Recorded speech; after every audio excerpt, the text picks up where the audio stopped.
meet my bride. Let's go for a ride in my newfangled automobile. Just where we will go, nobody knows, but it's sure a great way to feel. Behind the wheel of the speed meter steel, it's my newfangled automobile. Hello and welcome to Vintage Car History. I'm Wild Bill. Arachnophobia, or the fear of spiders, is fairly common amongst people. Seeing a hairy, eight-legged, creepy, crawly running about can make some folks scream and flee in terror. Now, to be fair, some modern sports and grand touring cars are called Spider, though it's due to their unibody convertible nature and not for being eight-legged. But was there a truly eight-legged, or rather eight-wheeled, friendly neighborhood spider car? Yes, there was. And the genius madman behind it was not Peter Parker. It was Milton Reeves. Milton Othello Reeves was born on a farm in Rush County, Indiana in 1864. He received his education in nearby Knightstown, where he excelled in mathematics and all things mechanical. He left school to work in a sawmill in Columbus, Indiana, not Ohio, at the age of 15. And it was here that his genius first began to manifest. He was observing the saws at work, being powered by a central steam engine and connected to the engine by a series of belts and pulleys. Anyone who has ever cut wood in a sawmill or even a home wood shop knows that different types of wood have different densities and characteristics. Softwoods like spruce and pine cut easier than hardwoods like oak or maple and can be sawn with a high-speed blade without issue. However, hardwoods will often tear or even burn when cut at the same speed, and there was no way to change the speed of the blade to accommodate the logs being resawn. Milton devised a transmission of unique design to address this issue. Among the world's first variable speed transmissions, it used belts and conical-shaped pulleys to allow the saw blade to spin at whatever speed you need to properly cut the timber at hand, which increased the productivity and quality of the end product. It was the first amongst over 100 patents of his. His older brother Marshall was an inventor of note as well, having patented a new plow design for planting corn and had formed a company of his own in 1875 to manufacture and market his new plow. Marshall's company was renamed Reeves and Company in 1879, and Milton joined him in 1880.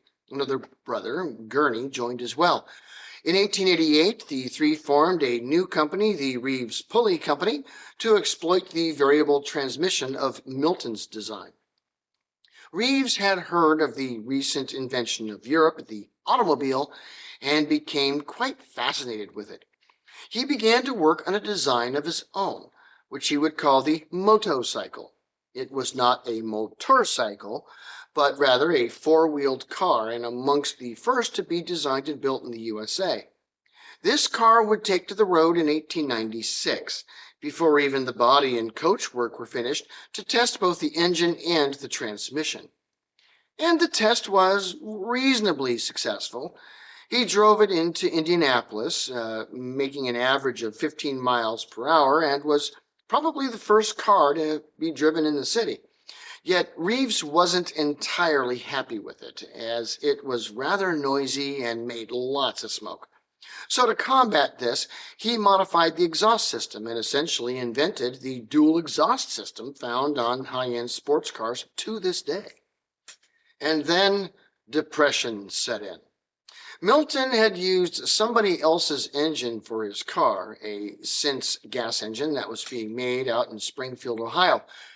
The problems with the car were numerous. Besides the smoke smells and less than stellar engine, the thing shook fairly violently when in operation. Milton himself admitted in 1898, "I have been discouraged with this machine as a whole." And the less than half a dozen cars sold through the venture was also not good for morale. It would be some 6 years before Milton regained his confidence.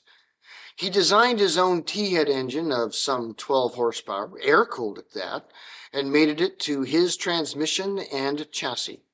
By late 1904, he was ready to try again and convinced the family to back him on the venture. By 1905, the Reeves automobile was in production, and his engines, having also designed another of some 20 horsepower, proved to be smooth running and reliable. The Model D and Model E Reeves cars of that year were either of 12 or 18 to 20 horsepower, respectively. Air-cooled a la Franklin, were equipped with not only his own nearly automatic transmission, but also with his dual exhaust. His engines were quite good and actually outsold the cars themselves, with 100 engines sold per car. The following year, in 1906, Reeves designed his first water-cooled cars as well as a straight six. Yet the road conditions of America at the time led him to build what he called the Go Buggy, a high-wheeler car, much like an early Duryea, to cope with the cow paths and mud baths of America. These would be in production until 1910. Yet Milton was not satisfied. If the government was not going to fix the roads with any expedients, then cars must be made to handle what was there much better than before. And high-wheeler cars were not the real answer. Yes, they may be able to traverse them, but at the expense of the driver's spine and bladder.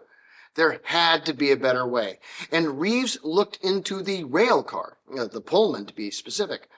The trucks of the train were transom axles designed to make the ride smoother. Well, if that worked on rails, why would it not work on roads? Thus, in 1911, the Reeves Auto was born. Basically, what Milton did was take a 1910 Overland and rebuild it into this. And there was a huge amount of engineering into this. The 6-cylinder, 40 horsepower engine drove the variable transmission. The 4 axles supported the car, and yet Milton worked out the geometry to make the front 3 of them actually turn when steering, to allow this 20-foot-long spider car to make the tight turns if needed.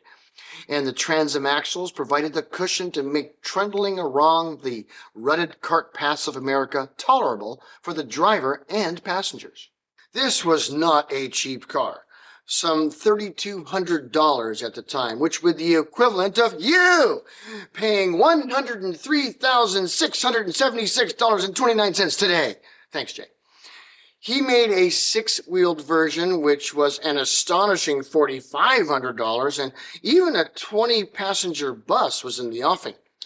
Unfortunately, these were somewhat bizarre-looking cars and were priced a bit much for the market, and the last of the Reeve cars left the factory in 1912. Milton Othello Reeves would be a successful banker and businessman in his career, yet few people know that he, and not Peter Parker, built the first spider car. Thanks for watching Vintage Car History, and we'll see you next week. Peace.